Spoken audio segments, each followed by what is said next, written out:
Hola, hola, buenas noches. Bienvenidos al programa. Yo soy Jaime Bailey. Estamos saliendo en vivo, en directo desde Miami para todo el mundo. Bueno, ya es oficial. El expresidente Trump ha anunciado formalmente que va a ser candidato presidencial en 2024. No es, por supuesto, ninguna sorpresa o novedad. Este rumor o esta sospecha flotaba ya en el aire, ¿no? Pero Trump hoy, en un discurso vibrante en Washington, D.C., un discurso que ha durado 90 minutos largos ante el America First Policy Institute, aproximadamente una audiencia de 800 personas, dijo que él se siente urgido de regresar a ser presidente de este país. I always say I ran the first time and I won. Then I ran a second time and I did much better. We got millions and millions more votes. And you know what? That's going to be a story for a long time. What a disgrace it was. But we may just have to do it again. We have to straighten out our country.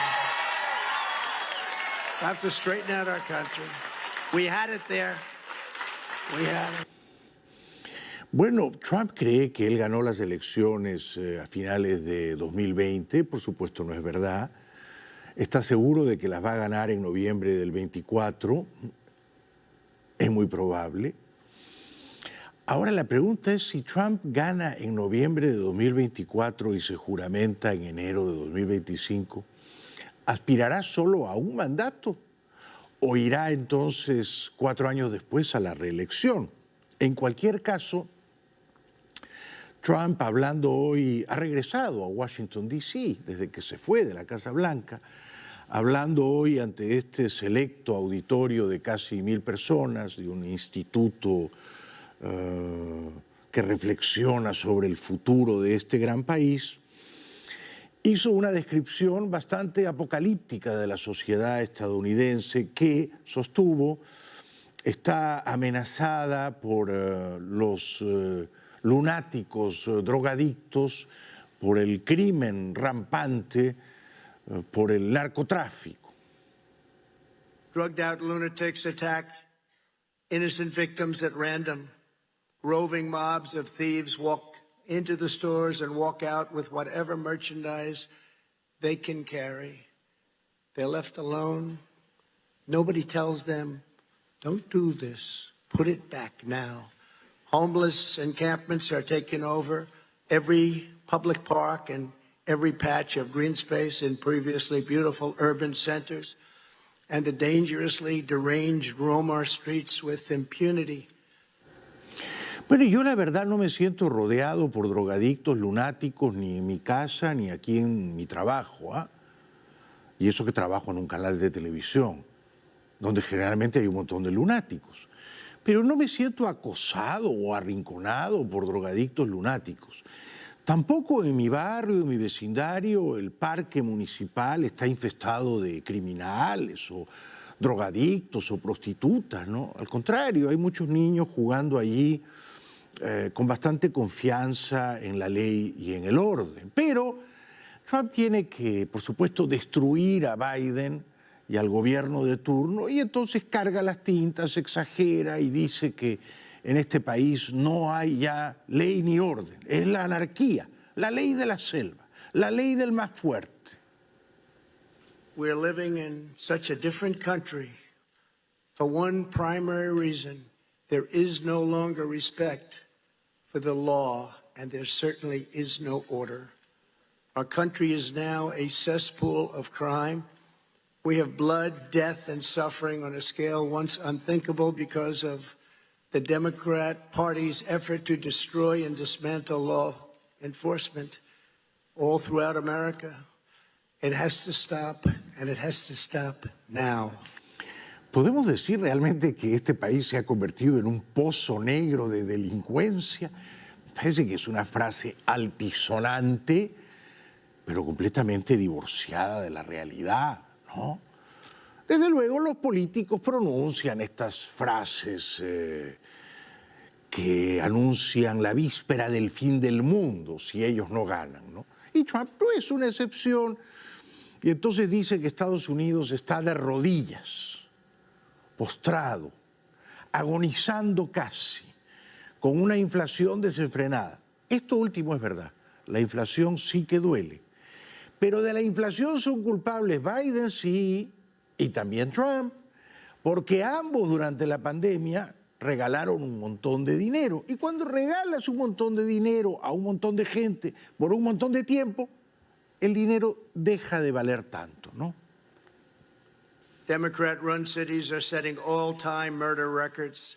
Our country is being dealt one historic humiliation after another on the world stage. And at home, our most basic rights and liberties are totally under siege. The American dream is being torn to shreds, and we will not have a country left if this economic, social, and attack on civilization itself is not quickly reversed. Es el profeta del apocalipsis. Es el agorero del fin del mundo, Trump, ¿no? Si resulta que no lo elegimos presidente, da la impresión de que este país se va a desintegrar, se va a deshacer moralmente, se va a hundir en los océanos y no existirá más. Da la impresión de que el señor Trump exagera, ¿no? Dice también que Estados Unidos es un país ahora que nadie respeta en el mundo, que la gente ve así muy para abajo, desdeñosamente, y que todo el mundo nos humilla, nos echa un salivazo, nos pone una zancadilla. Our country is going to hell, and it's going to hell very fast. It's a very unsafe place. We need the largest increase in the hiring of police officers in American history, and that's what this will be. And we'll get that done. I have no doubt, Kevin, we'll get that done. Steve, we'll get that done. We're a war zone. To lead this effort, a joint violent crime task force composed of the Department of Justice and the Department of Homeland Security should be tasked with destroying these organizations, and the penalties should be very, very severe. Bueno, cuando habló del tráfico de drogas, Trump parecía francamente un dictador filipino o un autócrata chino, porque dice que los individuos, pobres individuos, ¿no?, que dedican su existencia a traficar con drogas, a comprar y vender drogas o a fabricarlas clandestinamente y a venderlas ilegalmente, deben ser sometidos a la pena de muerte, dice Trump. Hay que matarlos a los traficantes de drogas. If you look at countries throughout the world, the ones that don't have a drug problem are those that institute a very quick trial death penalty sentence for drug dealers. It sounds horrible, doesn't it? But you know what? That's the ones that don't have any problem. It doesn't take 15 years in court. It goes quickly, and you execute a drug dealer and you'll save 500 lives because they kill on average 500 people. Bueno, es tremendo Trump, ¿no? Cuando dice estas cosas uno comprende realmente que Trump es un sujeto desalmado, ¿no? No tiene alma. No tiene compasión, no tiene espíritu. En lugar de ver a los drogadictos como enfermos a los que hay que, en lo posible, asistir o auxiliar, Trump quiere matar a todo el mundo. Quiere matar a los vendedores de drogas. Justamente hoy leía en el periódico un artículo fascinante. En Vancouver, British Columbia, a solo 100 kilómetros de Estados Unidos, de Seattle, los adictos al fentanilo, que es una droga 50 o 100 veces más poderosa que la heroína, entonces ahora todos los muchachos que antes se drogaban con heroína, ahora lo hacen con fentanilo. Los adictos al fentanilo pueden acudir a dependencias del gobierno canadiense en Vancouver a recibir dosis controladas, pequeñas, de fentanilo hasta 4 veces al día. Con lo cual no tienen que comprar la droga en la calle, desaparecen los vendedores callejeros ilegales de drogas, desaparecen los carteles.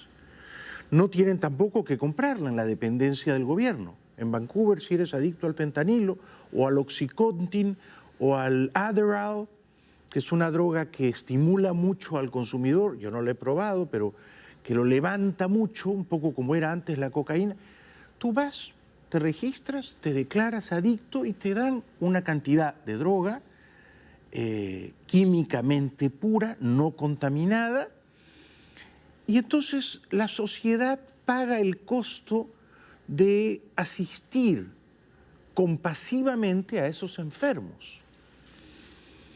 Trump quiere matarlos. Son dos maneras de enfrentar el problema, ¿no? A mí, la verdad, la postura de Trump me recuerda a los dictadores filipinos o a los autócratas chinos, ¿no? Dicho eso, también Trump tiene una postura retardataria, antiliberal, cavernaria, respecto de la educación sexual y respecto de la libertad que deben ejercer las personas en escoger, definir y afirmar su propia identidad sexual, aun si eso supone cambiar el género con el cual biológicamente nacieron. The sickos who are pushing sexual content in kindergartens or providing puberty blockers to young children who have no idea what a puberty blocker is. Neither do I, by the way. Neither do most of the people in the audience as you smile. Let's just say they're not good, are not just engaged in acts of depravity. In many cases, they are breaking the law and they should be held fully accountable. Bueno, yo discrepo, ¿no? Yo creo que a los niños, a las niñas, a cierta edad, hay que enseñarles que es perfectamente normal, es perfectamente humano que dos niñas se puedan enamorar o que dos niños se puedan enamorar, dos jóvenes, dos adolescentes, dos muchachos, dos jovencitas. Esto ocurre, no hay que cargarlo de ponzoña o de culpa o de remordimiento, no, porque eso inmediatamente siembra la infelicidad entre las personas, ¿no? Y lo mismo hay que celebrar, no tolerar, celebrar que personas que no están cómodas o contentas con lo que son sexualmente emprendan el viaje aventurero y fascinante de cambiar de género. Personas transexuales. A eso va la humanidad. Ese es el destino natural de la humanidad, el destino a la libertad personal, a la felicidad humana. Pero los charlatanes y los predicadores conservadores, religiosos, antiliberales como Trump, se interponen, obstruyen ese camino. ¿Por qué? Porque quieren ganar votos, porque quieren ganar una elección. Trump dice también que no se debe permitir que los hombres compitan en los deportes de mujeres. And by the way, we should not allow men to play in women's sports.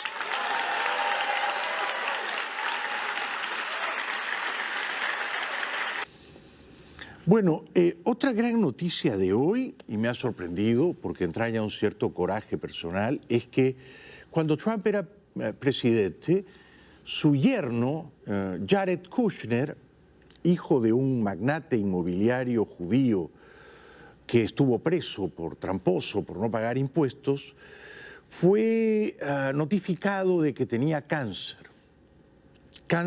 en la tiroides. Con gran valor personal, el muchacho decidió que nadie, salvo su esposa, debía enterarse de que él había dado positivo en cáncer a la tiroides. Former White House senior advisor Jared Kushner reveals he was diagnosed with and treated for thyroid cancer during his time working for his father-in-law, former President Donald Trump. The revelation comes in his new book, Breaking History, a White House memoir. According to the New York Times, the 41-year-old recalls in the book how White House physician Sean Conley pulled him into the medical cabin on Air Force One to break the news that his test results came back positive. Kushner's response, "Please don't tell anyone, especially my wife or my father-in-law." Es decir, que el propio presidente Trump no sabía que su yerno, que trabajaba codo a codo con él y era su asistente en la Casa Blanca, tenía cáncer a la tiroides, una parte de la cual le fue extirpada. Solo Ivanka, su esposa, lo sabía. Yo tengo simpatía por este muchacho y también por Ivanka, porque ambos son hijos de padres muy ricos y muy tramposos, muy inescrupulosos. El padre de Jared Kushner estuvo preso, ya digo, por tramposo, y Trump no ha estado preso, pero es más tramposo que el que estuvo preso, claro, ¿no? Times reports that Kushner goes on to note how the cancer was caught early, but required removing a substantial part of his thyroid, which he was warned could cause long-term damage to his voice. The Harvard alum scheduled the procedure for a week before Thanksgiving, explaining, "That way I would miss the least amount of time in the office. My absence might even go unnoticed. That's how I wanted it." Leading up to the surgery, he writes that he kept himself distracted with work, but admits, quote, "When I did think about it, I reminded myself that it was in the hands of God and the doctors, and that whatever happened was out of my control." Él es judío ortodoxo. Ivanka, cuando se casó con él, se convirtió al judaísmo ortodoxo. Y él e Ivanka tienen hijos, por supuesto. Ahora han comprado una propiedad que era de Julio Iglesias, un lote fabuloso, un terreno impresionante en Star Island, donde vive, claro, la gente muy, muy rica, ¿no? O en Indian Creek, no estoy seguro, me parece que es en Indian Creek, ¿no? Donde han comprado estos muchachos. ¿Por qué? Julio Iglesias había comprado muchos lotes en la época de gloria, de opulencia del gran cantante español, ¿no? Y ahora los está vendiendo. Los compró pensando que sus hijos iban a querer vivir cerca de él, pero sus hijos juiciosamente han tomado cierta distancia. Esto suele ocurrir, ¿no? Esto suele ocurrir. Los padres pensamos que nuestros hijos van a querer estar siempre cerca y después te descubres que en realidad los hijos quieren mantener una distancia. Te duele un poquito, pero es así. Bueno, lo cierto es que este muchacho revela todo esto en un libro que acaba de publicar, su libro de memoria. Este es un gran país, Estados Unidos, porque cualquiera que pasa por el ojo público luego publica su libro de memorias y se gana un dinerillo no menor, ¿eh? Kushner kept his diagnosis a secret from everyone but his wife, Ivanka Trump, White House Chief of Staff Mick Mulvaney, and two of Kushner's aides, but recalls his father-in-law calling him into the Oval Office the day before his surgery to ask if he was nervous about the procedure, even though Kushner never told the former president about his diagnosis. According to Kushner's account, Trump responded, "I'm the president, I know everything," and went on to reassure Kushner that he would be just fine. Since leaving the West Wing, Kushner and Ivanka have relocated to Miami, where he launched an investment firm last year. Una firma de inversión, en efecto.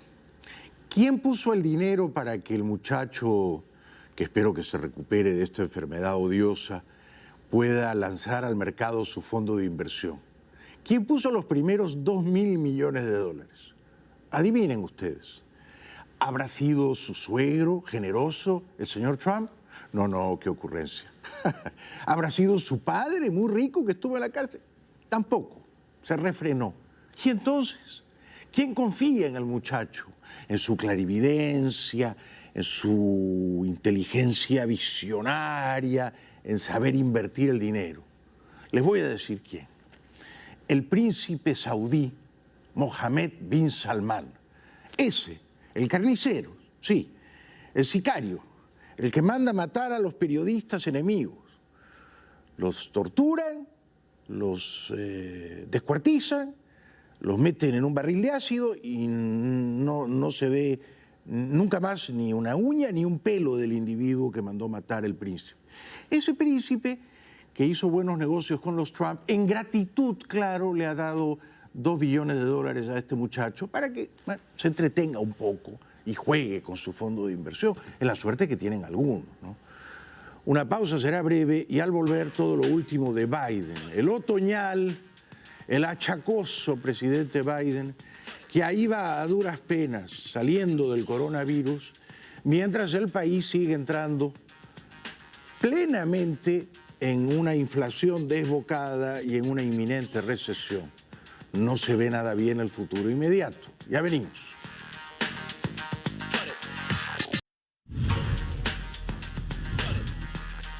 Bueno, si Trump ya está en campaña presidencial y no lo disimula, Biden, por lo visto, también está en campaña por la reelección, porque ahora, por fin, antes no quería mencionarlo, se ha lanzado directamente contra Trump y ha proclamado una feroz diatriba contra el expresidente Trump, recordando los infaustos hechos del 6 de enero del año pasado. Every day we rely on law enforcement to save lives. Then on January 6th, we relied on law enforcement to save our democracy. We saw what happened. The Capitol Police, the D.C. Metropolitan Police, other law enforcement agencies were attacked and assaulted before our very eyes, speared, sprayed, stomped on, brutalized, and lives were lost. And for 3 hours, the defeated former President of the United States watched it all happen as he sat in the comfort of the private dining room next to the Oval Office. La conducta del entonces presidente Trump ese día fue verdaderamente deplorable, patética, ¿no? Alentó el golpe de Estado. No hizo nada para atajarlo. No intentó pacificar a sus fanáticos violentos. Los instigó, los atizó, los azuzó. Echó combustible, gasolina en la hoguera. Y entonces todo se incendió mientras Trump, como Nerón, miraba desde lejos, aplaudiendo. While he was doing that, brave law enforcement officers were subject to the medieval hell for 3 hours, dripping in blood, surrounded by carnage. Face to face with crazed mob that believed the lies of a defeated president. The police were heroes that day. Donald Trump lacked the courage to act.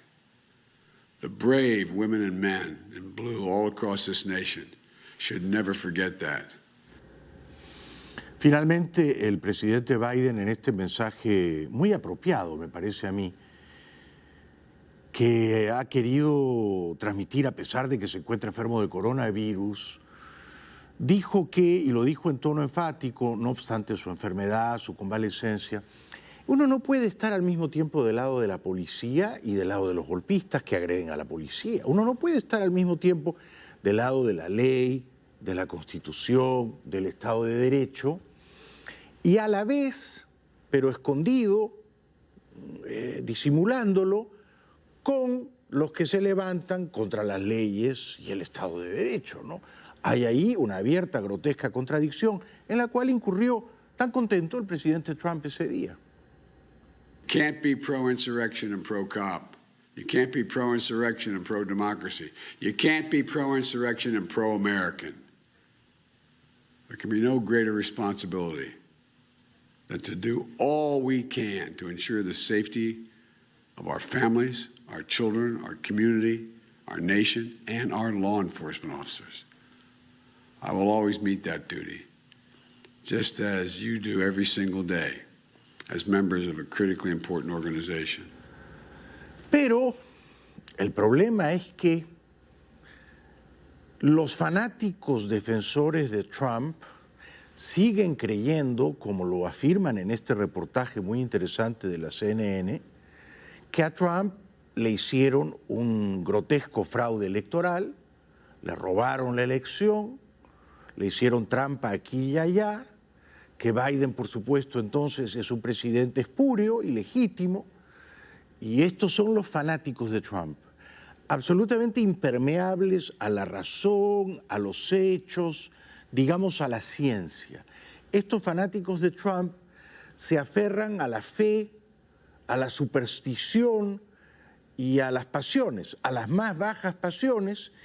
Y entonces, claro, Trump sigue teniendo, y quizá incluso se ha multiplicado, un peligrosísimo ejército de fanáticos idiotas.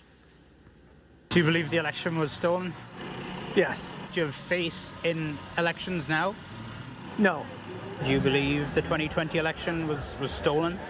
No, I don't believe the 2020 election was stolen. I believe that there are aspects of the 2020 election that were unfair. In Arizona, a Republican Party at odds with itself, Trump and Pence holding competing events with two very different understandings of reality.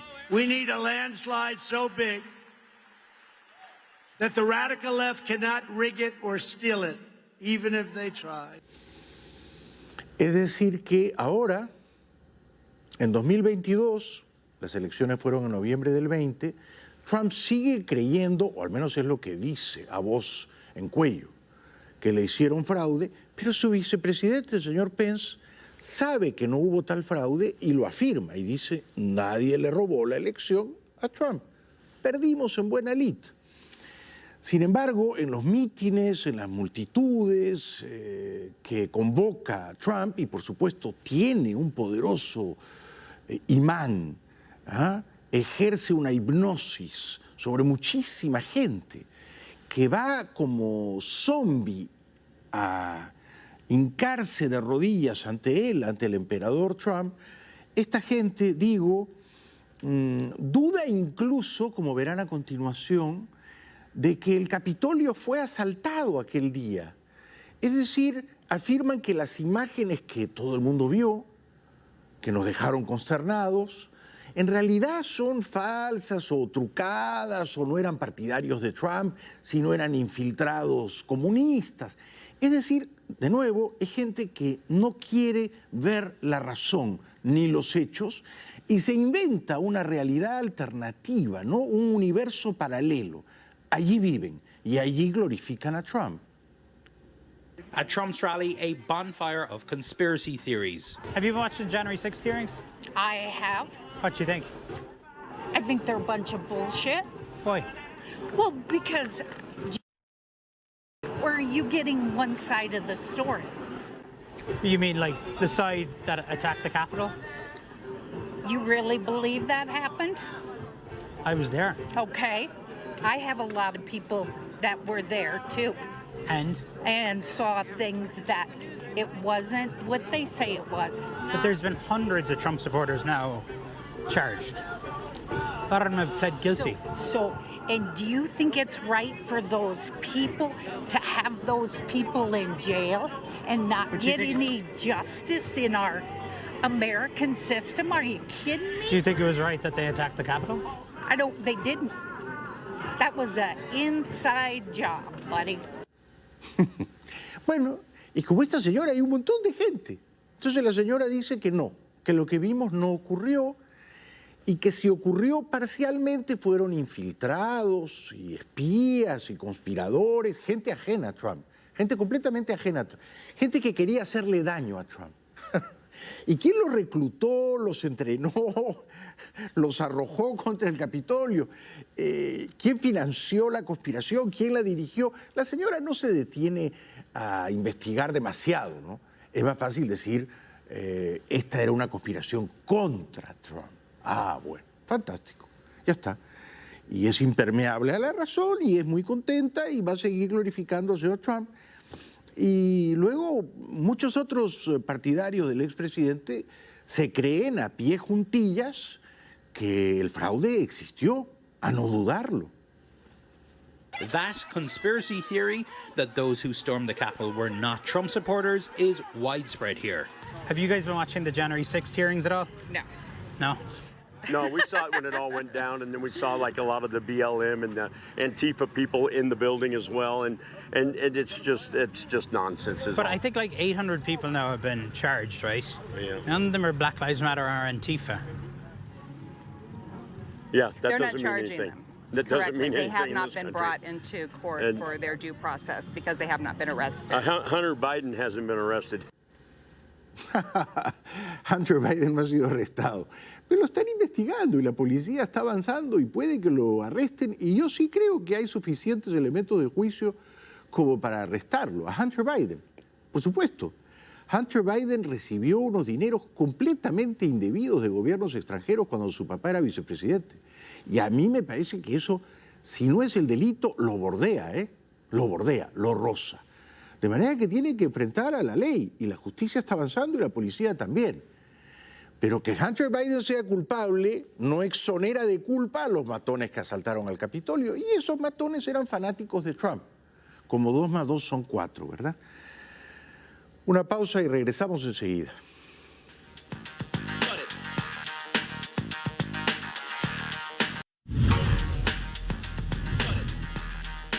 Bueno, si Trump está oficialmente en campaña y si Biden también parece que estuviera en campaña por la reelección, Mike Pence, que fue vicepresidente de Trump, pero ahora están peleados porque Pence sabe que no les hicieron un fraude, también se ha lanzado y está en campaña y quiere ser presidente republicano en 2024.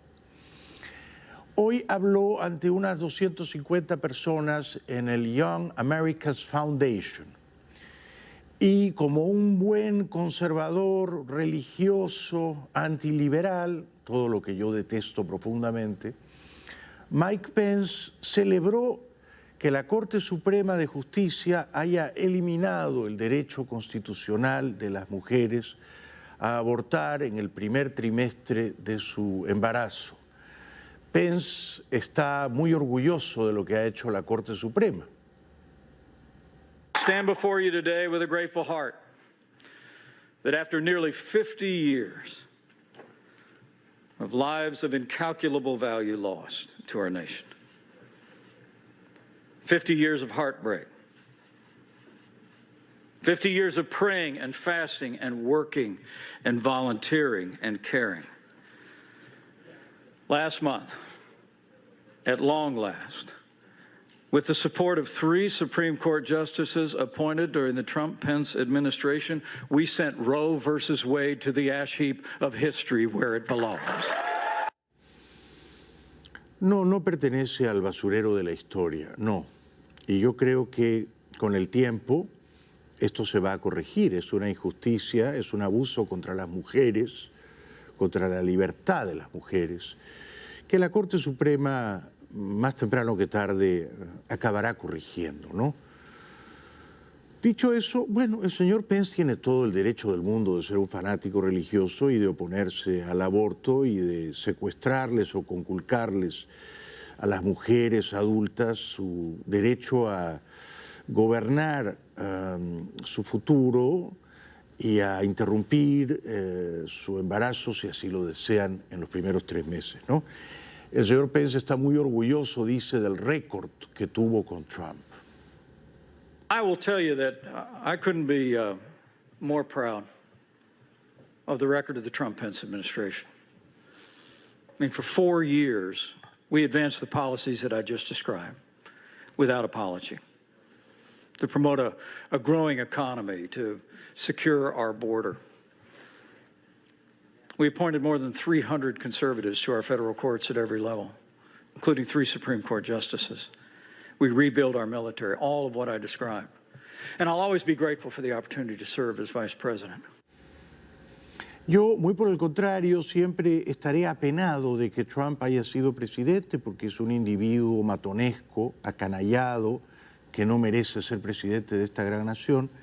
Y estaré muy apenado de que Trump y Pence hayan nombrado a estos 3 jueces ultraconservadores que van en contra de la mayoría de la sociedad y que desde una posición recalcitrante y extremista les han suprimido a las mujeres su derecho constitucional al aborto.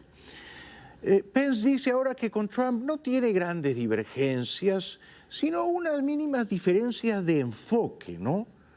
¿Cuál sería esa diferencia de enfoque? Bueno, el 6 de enero del año pasado, el enfoque de Trump era ojalá que mis fanáticos linchen a Pence. Y el enfoque de Pence era ojalá pueda yo salir con vida del Capitolio. Es un mínimo, una mínima diferencia de enfoque, ¿no? So I don't know that our movement is that divided. I don't know that the president and I differ on issues. But we may differ on focus. I truly do believe that elections are about the future. And that it's absolutely essential at a time when so many Americans are hurting, so many families are struggling, that we don't give way to the temptation to look back.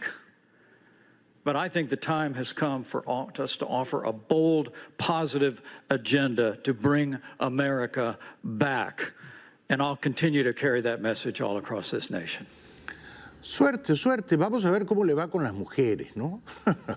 Vamos a ver cómo le va a Pence versus Trump, ambos peleándose, arañándose para capturar la nominación republicana.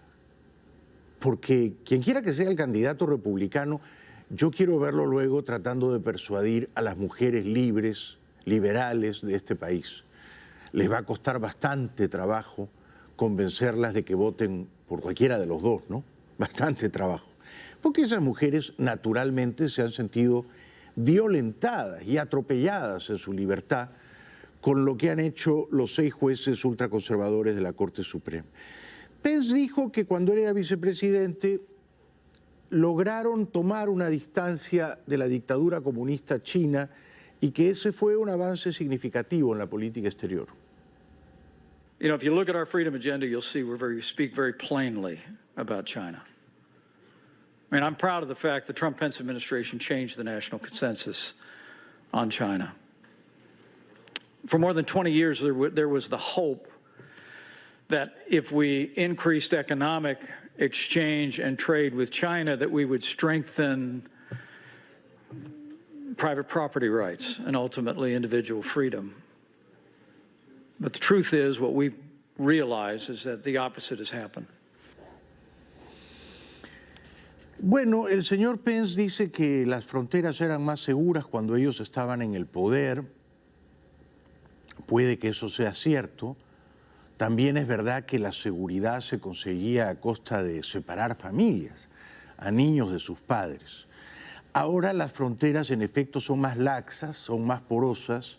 Casi todos los refugiados que llegan a la frontera sur logran pasar y por eso hoy en Tapachula partió otra caravana migratoria. Una nueva caravana de migrantes ha partido desde el sur de México para alcanzar Estados Unidos. Con cifras que varían entre 2.000 y hasta 4.300 migrantes originarios de Venezuela, Cuba, Haití y países centroamericanos, la caravana partió este lunes desde la ciudad mexicana de Tapachula, en el estado de Chiapas y fronteriza con Guatemala. Su objetivo es llegar al municipio de Huixtla, a unos 40 kilómetros de distancia, con la esperanza de conseguir documentos de tránsito, al igual que llamar la atención del Instituto Nacional de Migración. Porque no nos quisieron atender, entonces vamos a buscar solución. Donde nos puedan atender, nos puedan dar lo que necesitamos, que es el permiso para poder continuar. La gran mayoría son venezolanos y cubanos, caminan a pesar del calor, a pesar de las lluvias. Los migrantes se desplazan bajo temperaturas de hasta 35 grados o bajo lluvias que han enfermado a muchos de los niños que integran la caravana e insisten en que las autoridades tampoco han sido de mucha ayuda. Cuando la marcha iba a salir, quisieron decir que sí nos iban a atender y los policías lograron dispersar un grupo y lo que hicieron fue reírse. Eso es lo que hacen con nosotros aquí en México. Reírse de nuestra buena fe, reírse de la necesidad que tienen las personas y decidimos emprender, caminar.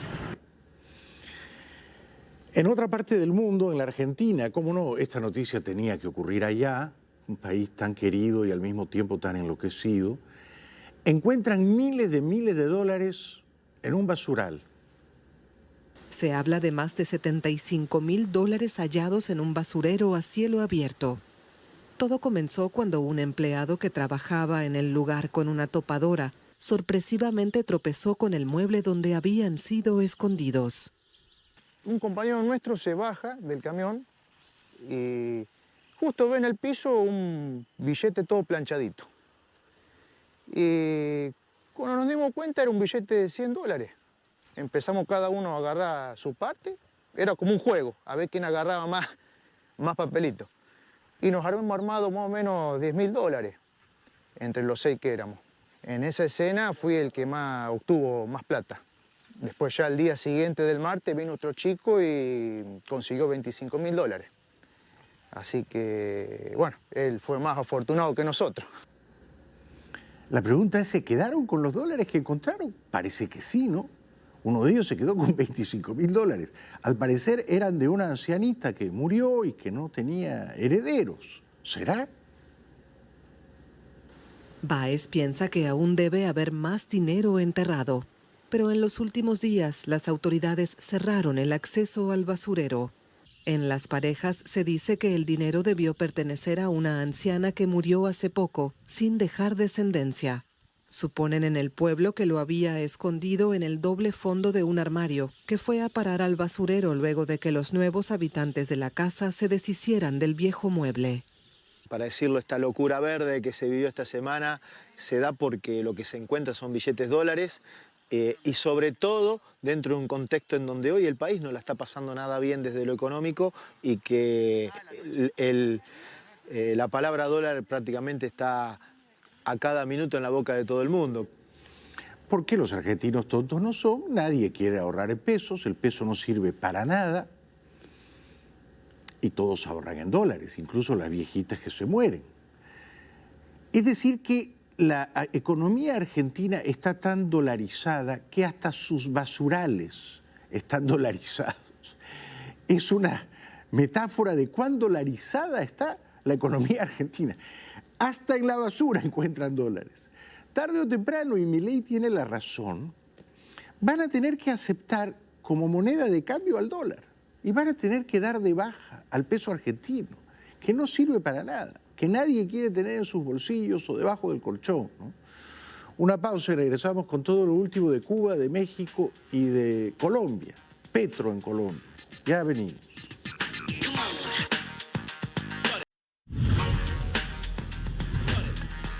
Bueno, el miserable dictador cubano Díaz-Canel, que encabeza una de las dictaduras más corruptas, corrompidas del mundo, la cubana, claro, anuncia que va a luchar denodada, encarnizadamente contra la corrupción.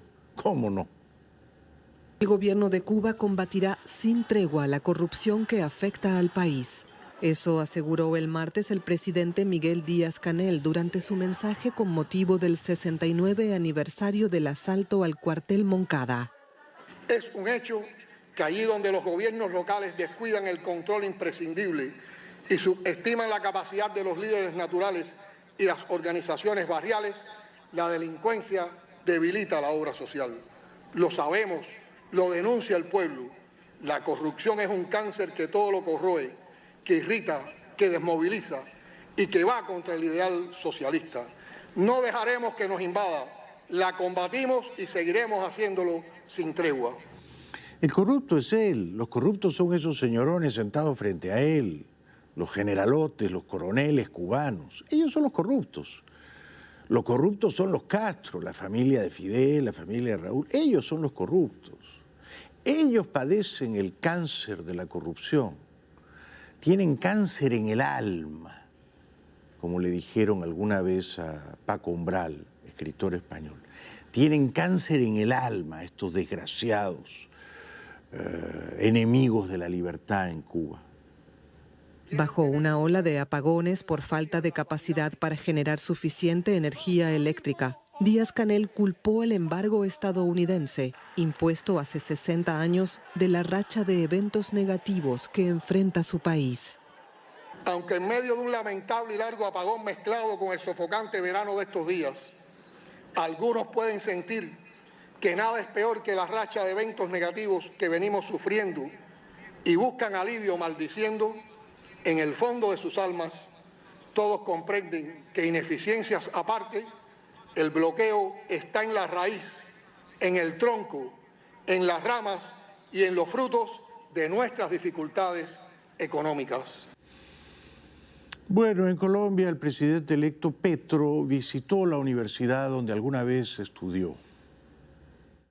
La universidad, por tanto, el conocimiento, por tanto, ustedes como detentores sea desde el inicio, sea como profesores, de las posibilidades de criticar el pensamiento y de criticar la práctica política y social, están en el centro entonces de nuestra motivación y de nuestros quereres. Fue muy aplaudido, fue ovacionado, los jóvenes universitarios están con él, votaron por él, están esperanzados en él, ojalá que Petro no los defraude. Con saludable humildad, que yo le aplaudo, Petro reconoció que está asustado antes de juramentarse el 7 de agosto próximo como presidente de Colombia. No es para menos, yo también lo estaría.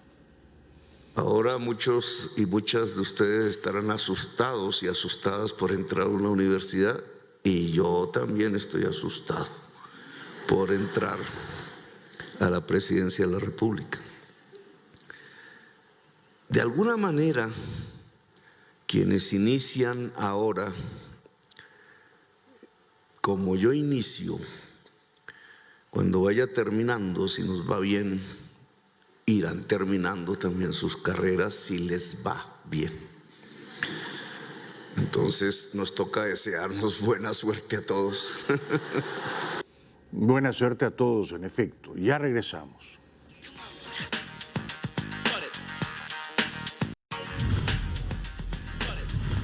Para terminar, el presidente mexicano López Obrador sigue culpando a la prensa de su país de desinformar.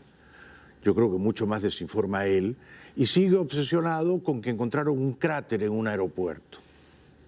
El presidente López Obrador, quien hay que recordar fue uno de los afectados porque regresaba de Nayarit, reiteró que hay una campaña de desinformación contra su gobierno, esto por parte de quienes no superan, dijo, la construcción del AIFA, del Aeropuerto Internacional Felipe Ángeles. Incluso dijo que les echan la culpa de estas demoras para que haya más vuelos en el AIFA. Sí me preocupó por lo del cráter, que una cosa pues es un bache, otra cosa un socavón, pero ya un cráter, ahora sí que, como dicen mis paisanos veracruzanos, le zumba. Pero ¿y quién abrió el cráter? ¿O quién tiene la culpa de él? No lo dice. Gracias por hoy. Quiero agradecer muy especialmente hoy a mi esposa Silvia Núñez del Arco, que me ayudó muchísimo en introducir subtítulos en español a ciertos videos de Trump, de Biden, de los fanáticos de Trump, con una aplicación que nuestro genial editor Camilo Estrada había conseguido. Vamos a seguir trabajando duramente para que los videos hablados en inglés puedan tener, como ustedes merecen, apropiados subtítulos en español. No es fácil, pero estamos trabajando en ello. Es lo que ustedes se merecen. Gracias de corazón. Muy buenas noches. Hasta mañana.